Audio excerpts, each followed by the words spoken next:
আসসালামু আলাইকুম, আমন্ত্রণ জানাচ্ছি মাই টিভি রাতের সংবাদের সাথে আছি আমরা দুজন। আমি নুসরাত জাহান মুন এবং আমি শারাফাত আহমেদ। আর শুরুতেই থাকছে সংবাদ শিরোনাম। মিউটেড করোনার সংক্রমণ বৃদ্ধি যুক্তরাজ্যে, বিশ্বজুড়ে সতর্কতা। ঢাকা লন্ডন রুটে বিমান চলাচল নিয়ে সিদ্ধান্ত শিগগিরই, জানিয়েছেন বিমান সচিব। বরাদ্দকৃত বাসা না থাকলে বাসা ভাড়া পাবেন না সরকারি কর্মকর্তা কর্মচারীরা। একনেক সভায় প্রধানমন্ত্রীর নির্দেশ, অনুমোদন পেল 5টি প্রকল্প। সীমান্ত সমস্যা নিয়ে বিএনপির কর্মসূচি লোক দেখানো, বললেন ওবায়দুল কাদের। একদলীয় শাসনের দিকে যাচ্ছে সরকার, মন্তব্য মির্জা ফখরুলের। অর্থ পাচারের অভিযোগে এমপি পাপুল সহ 6 জনের বিরুদ্ধে সিআইডির মামলা। স্ত্রী ও মেয়েকে 28 ডিসেম্বরের মধ্যে আত্মসমর্পণের নির্দেশ হাইকোর্টের। শুনছিলেন সংবাদ শিরোনাম, বিস্তারিত সংবাদে যাচ্ছি। যুক্তরাজ্যে নতুন বৈশিষ্ট্যের মিউটেড করোনা ছড়িয়ে পড়েছে। অস্ট্রেলিয়া, দক্ষিণ আফ্রিকা সহ বেশ কয়েকটি দেশেও নতুন এই ভাইরাস শনাক্তের খবর পাওয়া গেছে। এই অবস্থায় বিশ্বব্যাপী বাড়তি সতর্কতা জারি করা হয়েছে। তবে করোনার নতুন ধরন নিয়ে ভয় পাওয়ার কিছু নেই বলে আশ্বস্ত করেছে বিশ্ব স্বাস্থ্য সংস্থা। তবুও মহামারী ঠেকাতে ফ্লাইটের পাশাপাশি নিজেদের সীমানা সিল করেছে কানাডা, স্পেন, পেরু সহ বিভিন্ন দেশ। সতর্ক অবস্থানে বাংলাদেশও। বিমান সচিব জানিয়েছেন, চলমান পরিস্থিতিতে ঢাকা লন্ডন রুটে ফ্লাইট চলাচল বন্ধ করা হবে কিনা তা নিয়ে চিন্তাভাবনা চলছে। আতিকুর রহমান তিতাসের রিপোর্টে বিস্তারিত। যুক্তরাজ্যে মিউটেডেড অর্থাৎ নতুন ধরনের করোনা বিশ্বজুড়ে আতঙ্ক তৈরি করেছে। যুক্তরাজ্যের এই নতুন রূপ নেওয়া করোনা ভাইরাস শনাক্ত হওয়ার পর দেশটির সঙ্গে 40টি দেশ বিমান যোগাযোগ বন্ধ করে দিয়েছে, জারি করেছে ভ্রমণ নিষেধাজ্ঞাও। বিষয়টি গুরুত্ব সহকারে দেখছে বিশ্ব স্বাস্থ্য সংস্থা। হুর জরুরি স্বাস্থ্য বিষয়ক কার্যক্রমের প্রধান মাইক রায়ান জানিয়েছেন, নতুন ধরনের করোনা অস্বাভাবিক কিছু নয়, এটা মহামারীর অংশ, এটি অনিয়ন্ত্রণযোগ্য কিছু নয়। তারা এই ভাইরাস নিয়ে আরো গবেষণা শুরু করেছেন। যুক্তরাজ্যের মতো দক্ষিণ আফ্রিকার সঙ্গেও অনেক দেশ বিমান যোগাযোগ বন্ধ করে দিয়েছে। ব্রিটেনের পর ইতালিতেও পাওয়া গেছে করোনা ভাইরাসের নতুন এই প্রজাতির সন্ধান। ব্রিটেন থেকে সম্প্রতি ফিরেছেন এমন একজনের দেহে পাওয়া গেছে এই নতুন প্রজাতি। চলমান পরিস্থিতিতে ইউরোপের বিভিন্ন দেশে বিমান চলাচল নিয়ে ভাবছে বিমান কর্তৃপক্ষ। ওমানে নিষেধাজ্ঞার মুখে মাস্কাট ফ্লাইট বাতিল করতে হয়েছে বিমানকে। এবার করোনা সতর্কতায় লন্ডনের ফ্লাইট বন্ধ হবে কিনা তা নিয়ে চিন্তাভাবনা চলছে বলে জানান বিমান সচিব। লন্ডনের সাথে অনেক দেশ তাদের এয়ার কানেক্টিভিটি বন্ধ করে দিয়েছে, তবে বাংলাদেশ এখনো এই বিষয়টা নিয়ে এখনো সিদ্ধান্ত নেয়নি। সৌদি আরবে বা বিভিন্ন দেশে যে সমস্ত ফ্লাইটগুলো বন্ধ হয়েছে, যাদের ভোগান্তি হয়েছে, আমরা আন্তরিকভাবে দুঃখিত। এটা তো আমাদের এখতিয়ার বহির্ভূত। তবে আমরা যেটা করতে পারি, তাদেরকে কোনো রকম ফি ছাড়াই তাদেরকে যখন পরিস্থিতি স্বাভাবিক হবে আমরা এই টিকিটটা আবার রিইস্যু করে দেব তাদের। আতিকুর রহমান তিতাস, মাই টিভি।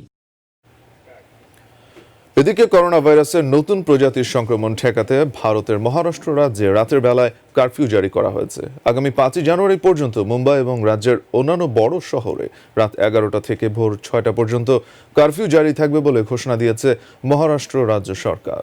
ভাইরাসের এই নতুন প্রজাতিটি আগের চেয়ে 70% দ্রুত গতিতে সংক্রমণ ছড়াচ্ছে বলে মনে করা হচ্ছে।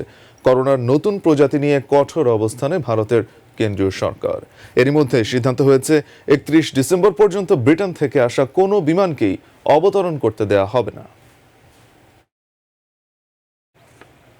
দেশে করোনা ভাইরাসে গত 24 ঘন্টায় 17 জনের মৃত্যু হয়েছে, যা গত 5 সপ্তাহের মধ্যে সবচেয়ে কম। এর আগে 14 নভেম্বর 14 জন এবং 20 নভেম্বর 17 জন করোনায় মারা গিয়েছেন। আর নতুন 17 জন নিয়ে করোনায় মোট মৃতের সংখ্যা দাঁড়িয়েছে 7329 জনে। এছাড়া 24 ঘন্টায় 1318 জন নতুন করোনা রোগী শনাক্ত হয়েছেন। এ পর্যন্ত করোনা আক্রান্তের সংখ্যা দাঁড়িয়েছে 5,03,501 জন।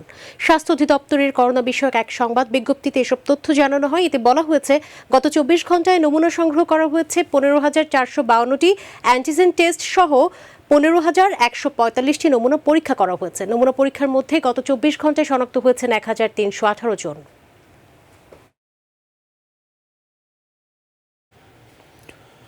প্রধানমন্ত্রী শেখ হাসিনা বলেছেন, সরকারি কর্মকর্তা কর্মচারীদের জন্য যেসব বাসা বা ফ্ল্যাট বরাদ্দ থাকে সেটি ব্যবহার করতে হবে। বরাদ্দ করা বাসায় না থাকলে বাড়ি ভাড়া বাবদ যে সরকারি ভাতা রয়েছে তা পাবেন না তারা। জাতীয় অর্থনৈতিক পরিষদের নির্বাহী কমিটি একনেক সভায় এ নির্দেশ দিয়েছেন প্রধানমন্ত্রী। তিনি এ বিষয়ে অর্থ মন্ত্রণালয়কে ব্যবস্থা নিতেও নির্দেশনা দিয়েছেন।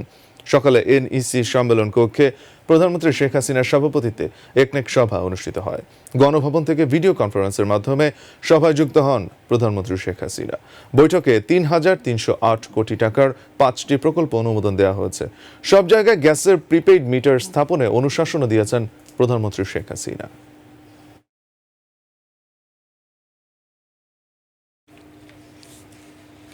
আওয়ামী লীগ সাধারণ সম্পাদক এবং সড়ক পরিবহন ও সেতু মন্ত্রী ওবায়দুল কাদের বলেছেন, সীমান্ত সমস্যা নিয়ে বিএনপির কর্মসূচি লোক দেখানো। তিনি বলেন, সরকার সীমান্ত এলাকায় স্থিতিশীলতা রক্ষা এবং উন্নয়নে অত্যন্ত আন্তরিক। সকালে সচিবালয়ে নিজ দপ্তরে সিলেট শ্রীমঙ্গল ও সিলেট হবিগঞ্জ রুটে বিআরটিসি বাস সার্ভিস উদ্বোধন শেষে সাংবাদিকদের ব্রিফিংকালে কথা বলেন তিনি। বিএনপির গণতন্ত্র হচ্ছে নির্বাচনে অংশ নিয়ে ভোটের দিন সরে যাওয়া, এমন মন্তব্য করেছেন ওবায়দুল কাদের।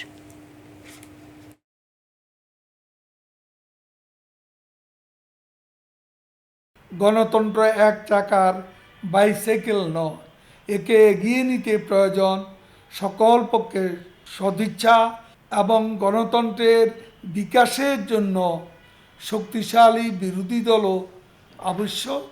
গঠনমূলক ও শক্তিশালী বিরোধী দল ছাড়া গণতন্ত্র শক্তিশালী হতে পারে না, প্রাতিষ্ঠানিক রূপ পেতে বেগ পেতে হয়। এ সরকারের আমলে এমন কোনো সমালোচনা নেই, এমন কোনো বিরূপ কথাবার্তা, মাঝে মাঝে বিদ্বেষ প্রসূত বক্তব্য আপনারা দিয়ে চলছেন, অন্ধ সমালোচনা করছেন। সেজন্য তো আপনাদের কাউকে কোনো প্রকার হেনস্থার মুখোমুখি করছে না সরকার। স্বাধীনতার চেতনা ধ্বংস করে সরকার দেশকে একদলীয় শাসনের দিকে নিয়ে যাচ্ছে বলে অভিযোগ করেছেন বিএনপি মহাসচিব মির্জা ফখরুল ইসলাম আলমগীর। সকালে বিএনপি চেয়ারপারসনের গুলশান কার্যালয়ে স্বাধীনতার সুবর্ণ জয়ন্তী উদযাপন উপলক্ষে সংবাদ সম্মেলনে তিনি একথা বলেন। স্বাধীনতার ৫০ বছর পূর্তিতে সারা দেশে বিএনপি বছরব্যাপী কর্মসূচি পালন করবে বলেও জানান মির্জা ফখরুল। সমস্ত ক্ষেত্রে এই সরকার স্বাধীনতার সমস্ত চেতনাকে ধ্বংস করে দিয়েছে। তারা বিচার বিভাগের স্বাধীনতাকে তারা দলীয়করণ করে নষ্ট করেছে এবং দলীয়করণ করছে। তারা অর্থনীতিকে আজকাল লুটপাটের অর্থনীতিতে পরিণত করেছে। তারা পার্লামেন্টকে পুরোপুরি একটা অকেজো একটা পার্লামেন্ট তৈরি করেছে এবং নির্বাচন ব্যবস্থাকে সম্পূর্ণভাবে ভেঙে দিয়েছে, যার ফলশ্রুতি আপনারা দেখেছেন যে এখন বিশিষ্ট নাগরিকেরা তারাই তাদের বক্তব্য রাখছেন, বলছেন যে এই পার্লামেন্ট আপনার এই নির্বাচন কমিশন সুষ্ঠু অবাধ নির্বাচন করতে তারা সম্ভব হবে না, তাদের পক্ষে তারা তার জন্য যোগ্য নয়। বিএনপি চেয়ারপারসন খালেদা জিয়ার বিরুদ্ধে দায়ের করা গ্যাটকো দুর্নীতি মামলার চার্জ গঠনের বিষয়ে শুনানির তারিখ পিছিয়েছে। আগামী ২৬ জানুয়ারি শুনানির পরবর্তী দিন ধার্য করেছেন আদালত। ঢাকার বিশেষ জজ আদালত ৩-এর ভারপ্রাপ্ত বিচারক মোহাম্মদ নজরুল ইসলাম আসামি পক্ষের সময় আবেদন মঞ্জুর করে এই তারিখটি ঠিক করেছেন। আজ মামলাটি চার্জ শুনানির জন্য দিন ধার্য ছিল, কিন্তু মামলার প্রধান আসামি খালেদা জিয়া করোনা সংক্রমণের ঝুঁকি থাকায় আদালতে হাজির হতে পারেননি উল্লেখ করে বেগম জিয়ার পক্ষে তার আইনজীবী চার্জ শুনানি পেছানোর আবেদন করেন। শুনানি শেষে আদালত সময়ের আবেদন মঞ্জুর করে শুনানির পরবর্তী এই দিন ধার্য করেছেন। অর্থ পাচারের অভিযোগে কুয়েতে গ্রেফতার লক্ষ্মীপুর ২ আসনের সংসদ সদস্য কাজী মোহাম্মদ শহীদ ইসলাম পাপুল, তার স্ত্রী সংসদ সদস্য সেলিনা ইসলাম, মেয়ে ওয়াফা ইসলাম, শালিকা জেসমিন প্রধান এবং ব্যক্তিগত কর্মকর্তা, এই ৬ জনের বিরুদ্ধে মামলা করেছে সিআইডি। আজ পল্টন থানায় মানি লন্ডারিং আইনে মামলাটি দায়ের করেছে সিআইডি। মামলায় ৩৮,২২,৪০,৫৬৭ টাকা পাচার করা হয়েছে বলে উল্লেখ করা হয়েছে। এর আগে দুদকের দায়ের করা মামলায় পাপুলের স্ত্রী এমপি সেলিনা ইসলাম এবং মেয়ে ওয়াফা ইসলামকে আগাম জামিন না দিয়ে ২৮ ডিসেম্বরের মধ্যে বিচারিক আদালতে আত্মসমর্পণের নির্দেশ দিয়েছেন হাইকোর্ট। ১১ নভেম্বর দুদকের উপপরিচালক মোহাম্মদ সালাউদ্দিন বাদী হয়ে ২,৩১,০০,০০০ টাকার অবৈধ সম্পদ এবং ১৪৮ কোটি টাকার অর্থ পাচারের অভিযোগে পাপুল এবং তার স্ত্রী সহ ৪ জনের বিরুদ্ধে মামলা দায়ের করেন। চলমান শৈত্যপ্রবাহের রেশ কাটতে না কাটতেই আরও একটি শৈত্যপ্রবাহের আশঙ্কা করছে আবহাওয়া অধিদপ্তর। আগামী সপ্তাহের মাঝামাঝি সময়ে দেশের উপর দিয়ে বয়ে যেতে পারে এই শৈত্যপ্রবাহটি। আবহাওয়াবিদরা বলছেন ২ থেকে ৩ দিনের মধ্যে উত্তরবঙ্গে আঘাত হানতে পারে ঘন কুয়াশা। এস এম আরিফের রিপোর্টে বিস্তারিত। কয়েকদিন ধরেই কুয়াশায় ছেয়ে আছে উত্তরবঙ্গের বেশ কয়েকটি জেলা। দু একদিনের মধ্যে এর পরিমাণ বাড়ার আশঙ্কা রয়েছে, তবে এতে শীতের প্রকোপ কমবে। আবহাওয়া অধিদপ্তর জানায়, উত্তরাঞ্চলে শীতের তীব্রতা থাকলেও দেশের অন্যান্য অঞ্চলে তাপমাত্রা কিছুটা কমতে শুরু করেছে। দু একদিনের মধ্যেই চলমান শৈত্যপ্রবাহ কেটে যাবে, তবে আগামী সপ্তাহের মাঝামাঝিতে আরও একটি শৈত্যপ্রবাহ বয়ে যাওয়ার লক্ষণ দেখছেন আবহাওয়াবিদরা। 27-28 তারিখ দিকে আর একটা মৃদু থেকে মাঝারি এবং কোথায় কোথাও তীব্র শৈত্যপ্রবাহ বয়ে যেতে পারে। আর আগামী 2-3 দিন পর একটা উত্তর পশ্চিম দিক থেকে একটা ঘন কুয়াশা বাংলাদেশের দিকে দিয়ে আসতেছে। ওই পরিপ্রেক্ষিতে উত্তর অঞ্চলে কোথায় কোথায় গুড়ি গুড়ি হালকা বৃষ্টির মতো অথবা শিশির পড়ার সম্ভাবনা রয়েছে। এই আবহাওয়াবিদ মনে করেন, গত কয়েক বছরের তুলনায় এবার শীতের তীব্রতা থাকবে বেশি। করোনা ভাইরাসের যে মহামারীর কারণে কল কারখানা হতে সারা পৃথিবী একটা স্থবির অবস্থায় বিরাজ করতেছে, এইটার একটা কিছুটা প্রভাব সারা বিশ্বে মনে হয় পড়ছে, যে স্বাভাবিক যে জলবায়ু থাকার কথা সেই দিকে কিছুটা ধাবিত হচ্ছে। SM আরিফ, মাই টিভি, ঢাকা। উত্তরাঞ্চলে কমছে না শীতের তীব্রতা। তাপমাত্রা কিছুটা ওঠানামা করলেও আজ পঞ্চগড়ে দেশের সর্বনিম্ন তাপমাত্রা রেকর্ড করা হয়েছে 7.1 ডিগ্রি সেলসিয়াস। তীব্র শীতের সঙ্গে ঘন কুয়াশা আর উত্তরের হিমেল হাওয়া বাড়িয়ে তুলছে শীতের তীব্রতা। এতে কাজে যেতে না পারায় রোজগার কমে গেছে শ্রমজীবীদের, আর শীতজনিত রোগীর সংখ্যা বাড়ছে হাসপাতালগুলোতে। প্রতিনিধিদের তথ্যে নূর মোহাম্মদের রিপোর্ট। উত্তরের জনপদ পঞ্চগড়ে বইছে মাঝারি শৈত্যপ্রবাহ। এখানে সকালে সর্বনিম্ন তাপমাত্রা রেকর্ড করা হয় 7.1 ডিগ্রি সেলসিয়াস। সকাল থেকে কুয়াশা কমে সূর্যের আলো ছড়ালেও উত্তরের হিমেল হাওয়ায় বাড়িয়ে তুলছে শীতের তীব্রতা। শীতের কারণে কাজে যোগ দিতে না পারায় আয় রোজগারও কমে গেছে খেটে খাওয়া মানুষের। উত্তরের সীমান্ত ঘেঁষা জেলা কুড়িগ্রামে মাঝারি শৈত্যপ্রবাহ চলমান রয়েছে। হাড় কাঁপানো ঠান্ডাতে চরম বিপাকে পড়েছেন শিশু ও বয়স্করা। এখানে আজ সর্বনিম্ন তাপমাত্রা রেকর্ড করা হয় 10 ডিগ্রি সেলসিয়াস। কাজগামি করবো তাও তো মনে করেন যে ঠান্ডার জন্য পাইনি। কাপড় চোপড়ও তো অসুবিধে, কাপড় চোপড় তো কুয়াশা ছুগায় না। গরিব মানুষের ভাকা বেসে কোনো মতে জীবন বাঁচাই, কাপড় চোপড় আমরা কোথায় পাই কিনতে। এদিকে কয়েকদিন ধরেই রাজশাহীতে বেড়েছে শীত, সঙ্গে ঘন কুয়াশা। স্থানীয় আবহাওয়া অফিস বলছে, আজ দিনের সর্বনিম্ন তাপমাত্রা রেকর্ড করা হয়েছে 12 ডিগ্রি সেলসিয়াস। দিনের তুলনায় রাতে তাপমাত্রা কমার সঙ্গে সঙ্গে বাড়ছে শীত। গত দুদিন রাজশাহীতে দেখা মেলেনি সূর্যের। লালমনিরহাটে কিছুটা কমেছে শীতের তীব্রতা। গত কয়েকদিনের তুলনায় আজ তাপমাত্রা বেড়েছে 2 থেকে 5 ডিগ্রি সেলসিয়াস। কুয়াশা পড়ে অনেক, কিন্তু বেরবার পাইনি। তীব্র শীত আর ঘন কুয়াশায় স্থবির হয়ে পড়েছে সীমান্তবর্তী এলাকা চাঁপাইনবাবগঞ্জের জনজীবন। ব্যাহত হচ্ছে স্বাভাবিক জীবনযাত্রা। বিশেষ করে স্বল্প আয়ের মানুষেরা পড়েছেন চরম বিপাকে। আর এখানকার হাসপাতালগুলোতে বাড়ছে শীতজনিত রোগীর সংখ্যা। বাবু অসুস্থ হয়েছে আজকে 3 দিন ধরে। বাচ্চা কাচ্চা আছে তাদের জন্য, যে তারা তাদের ছোট সন্তানরাকে যেন ভালোভাবে ঢেকে রাখে। নূর মোহাম্মদ, মাই টিভি। ইন্টারনেটের ব্যবহারের সাথে বেড়েছে এর ব্যবহারকারীর সংখ্যাও। অনেক ব্যবহারকারী একই ওয়াইফাই নেটওয়ার্কে যুক্ত থাকছেন প্রায় সময়। একই সঙ্গে এক বাড়িতে বা অফিসেরও আলাদা রুমে থাকছে বিভিন্ন স্মার্ট ডিভাইস। তাই তো প্রয়োজন বাড়তি সমর্থন হিসেবে ওয়াইফাই রিপিটার বা ওয়াইফাই এক্সটেন্ডারের। এসব ডিভাইসের সবশেষ অবস্থার সাপ্তাহিক আয়োজন মাইটেকে জানাচ্ছেন মোবাল্লিক করিম। ওয়াইফাই রিপিটার বা ওয়াইফাই এক্সটেন্ডার ডিভাইস দুটি নেটওয়ার্কের রেঞ্জ বাড়ানোর কাজ করে থাকলেও দুটি প্রক্রিয়া অনেকটাই ভিন্ন। ওয়াইফাই রিপিটার মূলত রাউটার থেকে ওয়্যারলেস সিগন্যাল গ্রহণ করে, তারপর সেই সিগন্যালকে রিপিট করে আরও বেশি এরিয়া ওয়াইফাই কাভারেজে নিয়ে আসে। যেখান থেকে রাউটারের সিগন্যাল দুর্বল হতে শুরু করে, ঠিক সেখানেই ওয়াইফাই রিপিটার লাগাতে হয়। সেখান থেকে রিপিটার আরও বেশি এরিয়াতে সিগন্যাল পৌঁছে দিতে সাহায্য করে। অপরদিকে ওয়াইফাই এক্সটেন্ডার নেটওয়ার্কের সাথে তারের মাধ্যমে কানেক্ট হয়, তারপর বাসার আলাদা এরিয়াতে সিগন্যাল ছড়িয়ে দেয়। বেশ কিছুদিন ধরেই ব্যবহারকারী ও স্মার্ট ডিভাইসের ব্যবহার বাড়ার কারণে অনেকটাই বেড়েছে ডিভাইস দুটির বিক্রি। এবছর যে 5টি রিপিটার বা ওয়াইফাই এক্সটেন্ডার আলোচনায় এসেছে, এর মধ্যে 5 নম্বরে রয়েছে TP-Link RE220, যাকে বলা হচ্ছে বাজেট ডিভাইস।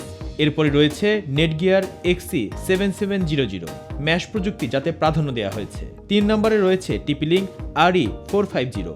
সাদাসিধা এই ডিভাইসটির সুবিধা হলো এর বিশাল এলাকা জুড়ে কভারেজ। এরপর অবস্থান TP-Link-এর, তবে এটি শুধু গঠনের জন্য বেশি জনপ্রিয় হয়ে উঠেছে। এদিকে নেটগিয়ার EX8000 এবছর সর্বাধিক বিক্রি হওয়ার তালিকায় রয়েছে। একসাথে অনেকগুলো ডিভাইস যুক্ত করার পাশাপাশি এর রয়েছে চারিদিক সমানভাবে তরঙ্গ ছড়িয়ে দেওয়ার সক্ষমতা।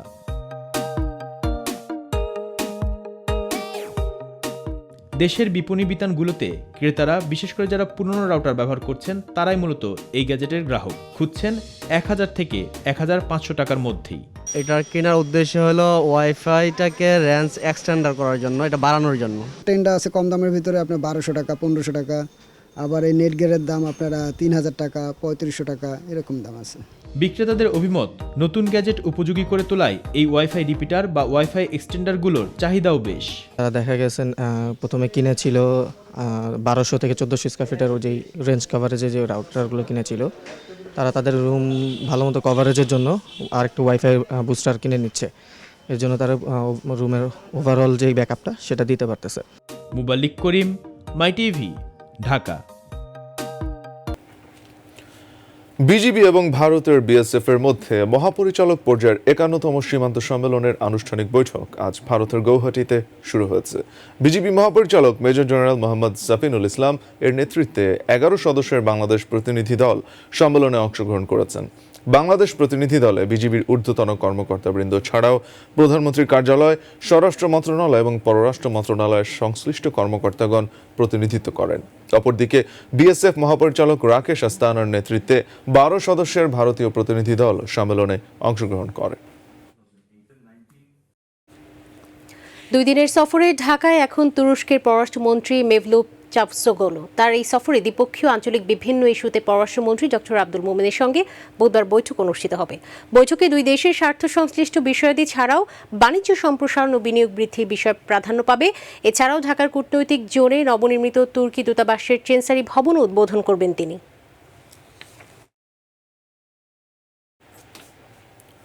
12 ডিসেম্বর গোপালগঞ্জ সদর উপজেলার গোপীনাথপুর ইউনিয়নের ওয়ার্ড মেম্বার হামিদুল শরীফ হত্যা মামলার প্রধান আসামিকে গ্রেপ্তার করেছে সিআইডি। সকালে সিআইডি কার্যালয়ে এক ব্রিফিংয়ে অতিরিক্ত ডিআইজি ইমাম হোসেন সাংবাদিকদের জানান, হত্যাকাণ্ডের পর আততায়ী পালিয়ে গেলেও তার ব্যবহৃত মোটরসাইকেলের মালিক ও চালককে আটক করতে সক্ষম হয় সিআইডি। তাদের দেওয়া তথ্য অনুযায়ী ঢাকার পাটুয়াটুলি থেকে আসামি রবিউল শরীফকে গ্রেপ্তার করা হয়। আমরা তো এখন একেবারেই প্রাথমিক পর্যায়ে ওদেরকে আমরা রিমান্ড আনবো। রিমান্ড আনলে তখন এই ঘটনার আরও বিস্তারিত কারা কারা জড়িত আছে, ওইখানে কারা কারা কন্ট্রিবিউট করেছে, সে যখন আসার সময় পথে কার সাথে যোগাযোগ করেছে, এই বিষয়গুলো জানা যাবে। অস্ত্রটা যশোর থেকে সংগ্রহ করেছে, ঠান্ডা মাথায় কাজটা করেছে। এবার বিজয় 71।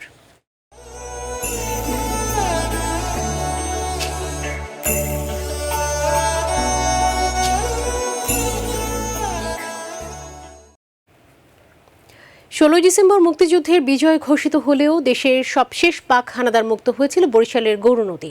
দীর্ঘ 28 দিন মুক্তিবাহিনীর আক্রমণের পর 22 ডিসেম্বর গৌরনদী কলেজে অবস্থানরত শতাধিক পাক সেনা আত্মসমর্পণ করেছিল। স্থানীয় মুক্তিযোদ্ধা আর এলাকাবাসীর ক্ষোভ, স্বাধীনতার দীর্ঘ 49 বছর পরেও এখানে নির্মিত হয়নি কোনো স্মৃতিস্তম্ভ। প্রতিনিধি মোহাম্মদ গিয়াসউদ্দিন মিয়ার প্রতিবেদন, জানাচ্ছেন মুবাল্লিক করিম। 71-এর 25 এপ্রিল গৌরনদীতে প্রবেশের পরই হানাদাররা প্রস্তুত থাকা মুক্তিযোদ্ধাদের প্রতিরোধের মুখে পড়ে। সম্মুখযুদ্ধে শহীদ হন আলাউদ্দিন, সৈয়দ আবুল হাশেম, পরিমল মণ্ডল ও মুক্তার হোসেন। মুক্তিযোদ্ধাদের গুলিতে ওই দিন 8 জন হানাদার নিহত হয়। হঠাৎ করে দেখি আর্মি ব্রিজের উপর আইয়ে পড়ছে, তখন আমরা গুলি ছড়ি। পাক সেনা নিহত হওয়ার পর তারা ক্ষিপ্ত হয়ে এলোপাতারি গুলি ছুড়ে শতাধিক নিরীহ গ্রামবাসীকে মেরে ফেলে, বাড়িঘরে আগুন দেয়। 2 ধারে যত ঘর ছিল, যত বাড়ি ছিল, সব আগুনে দাউ দাউ করছে, সব কিছু পোড়াইয়া এই পাক হানাদাররা চলে যায়। সবশেষে মুজিব বাহিনীর একটি দল ভারত থেকে প্রশিক্ষণ নিয়ে দেশে ফিরে মুক্তিযুদ্ধে অংশগ্রহণ করেন। দীর্ঘ 28 দিন মুক্তিবাহিনী ও মুজিব বাহিনীর যৌথ আক্রমণের পর গৌরনদী কলেজে অবস্থানরত শতাধিক পাকিস্তানি সেনা মিত্রবাহিনী ও মুক্তিবাহিনীর কাছে আত্মসমর্পণ করে। 22 ডিসেম্বর হানাদার মুক্ত হয় এবং মিত্রবাহিনীর কাছে গৌরনদী কলেজে পাক হানাদার বাহিনী আত্মসমর্পণ করে। এখন পর্যন্ত আমাদের এখানে যে একটি স্মৃতিস্তম্ভ তা হয়নি। আমি যাতে স্বীকৃতি পাই, এইটাই আমার সরকারের কাছে আকুল আবেদন। বটতলা যেভাবে স্মৃতিস্তম্ভ হয় এর জন্য আমাদের সকলের দাবি। কটকস্থল জায়গাটিতেও যেন একটি মুক্তিযুদ্ধের স্মৃতিস্তম্ভ নির্মাণ হয়, এই ব্যাপারে আমি উপজেলা প্রশাসনের পক্ষ থেকে পদক্ষেপ গ্রহণ করব এবং এখানে শীঘ্রই যেন একটি স্মৃতিস্তম্ভ নির্মাণ হয়, এর মাধ্যমে স্থানীয় ইতিহাস যেন একটি জায়গা করে নেবে। মুবাল্লিক করিম, মাই টিভি নিউজ ডেস্ক। নারায়ণগঞ্জের শীতলক্ষ্যায় 2 যুগেরও বেশি সময় ধরে পরিত্যক্ত হয়ে ডুবে আছে বিভিন্ন নৌযান। এতে একদিকে যেমন সরকার হারাচ্ছে কোটি কোটি টাকার রাজস্ব, অন্যদিকে ডুবে থাকা জাহাজের সঙ্গে চলাচলকারী নৌযানের ধাক্কা লেগে হরহামেশাই ঘটছে দুর্ঘটনা। এ বিষয়ে জেলা প্রশাসনের পক্ষ থেকে উদ্যোগ নেওয়ার কথা বলা হলেও বক্তব্য দিতে রাজি হয়নি বিআইডব্লিউটিসি। প্রতিনিধি আব্দুল আল মামুনের তথ্যচিত্রে জানাচ্ছেন নূর মোহাম্মদ। ব্যবসা বাণিজ্যের অন্যতম গুরুত্বপূর্ণ মাধ্যম নারায়ণগঞ্জের শীতলক্ষ্যা নদীতে 2 যুগেরও বেশি সময় ধরে এভাবেই পরিত্যক্ত অবস্থায় পড়ে আছে বিভিন্ন নৌযান। কোনোটি পুরোপুরি, আবার কোনোটি আংশিক ডুবে থাকা লাইটার জাহাজ, কার্গোসহ বেশ কিছু নৌযানের কারণে নদীর গতিপ্রবাহে সৃষ্টি হচ্ছে বাধা। এছাড়া পরিত্যক্ত নৌযানগুলোর সঙ্গে চলাচলকারী নৌযানের তলদেশে আঘাত লাগার কারণে ঘটছে দুর্ঘটনাও।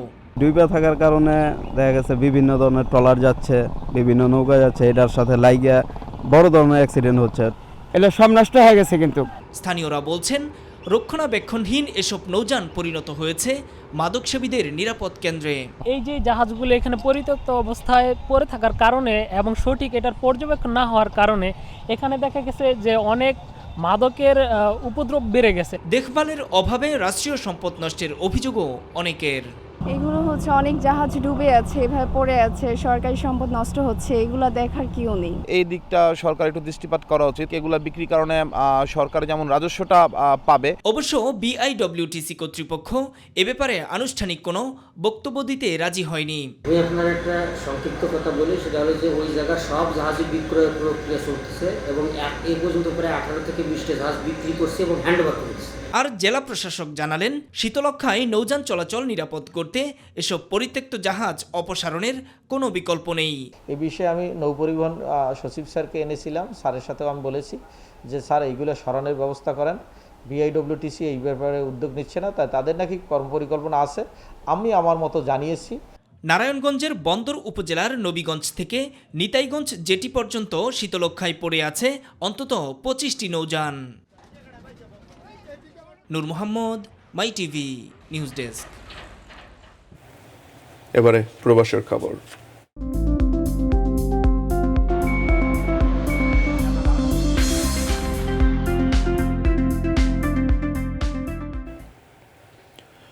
কুয়েতে সালমিয়া এলাকায় ফ্রেশ মিল রেস্টুরেন্ট এবং সুপারমার্কেটের প্রথম বর্ষপূর্তি অনুষ্ঠানে আনন্দ ও উৎসবমুখর পরিবেশে বিপুল সংখ্যক গ্রাহকদের নিয়ে র্যাফেল ড্র অনুষ্ঠিত হয়েছে। প্রধান অতিথি হিসেবে উপস্থিত ছিলেন কুয়েতস্থ বাংলাদেশ দূতাবাসের প্রশাসনিক কর্মকর্তা মোহাম্মদ সাজেদুল ইসলাম ও প্রতিষ্ঠানটির পরিচালক গিয়াসউদ্দিন সহ বিভিন্ন প্রতিষ্ঠানের ব্যবসায়ীরা। পরে বিজয়ীদের হাতে 25টিরও বেশি ল্যাপটপ, আইফোন সহ আকর্ষণীয় পুরস্কার তুলে দেন প্রধান অতিথি।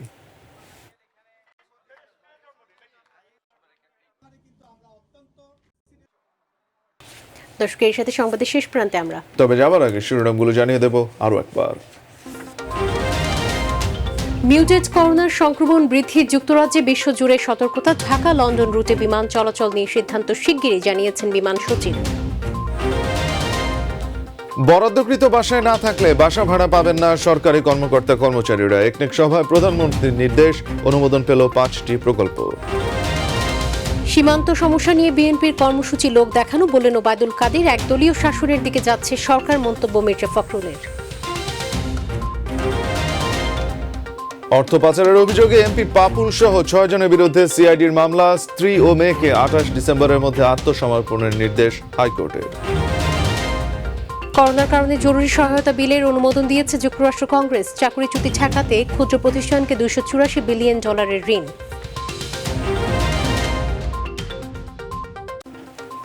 দর্শক, এই ছিল এখনকার সংবাদে। ধন্যবাদ আমাদের সাথে থাকার জন্য। ইউটিউবে মাই টিভির সংবাদ পেতে ভিজিট করুন youtube.com/mytvbd নিউজ। আমাদের অনুষ্ঠান দেখতে ভিজিট করুন youtube/mytvbangla, facebook/mytvbangla এবং twitter/mytvbangla। পরবর্তী সংবাদ দেখার আমন্ত্রণ জানিয়ে বিদায় নিচ্ছি আমরা দুজন। আমি নুসরাত জাহান এবং আমি শারাফত আহমেদ। দর্শক, করোনার সংক্রমণ রোধে সবাই সতর্ক থাকুন, স্বাস্থ্যবিধি মেনে চলুন। আল্লাহ হাফেজ। আল্লাহ হাফেজ।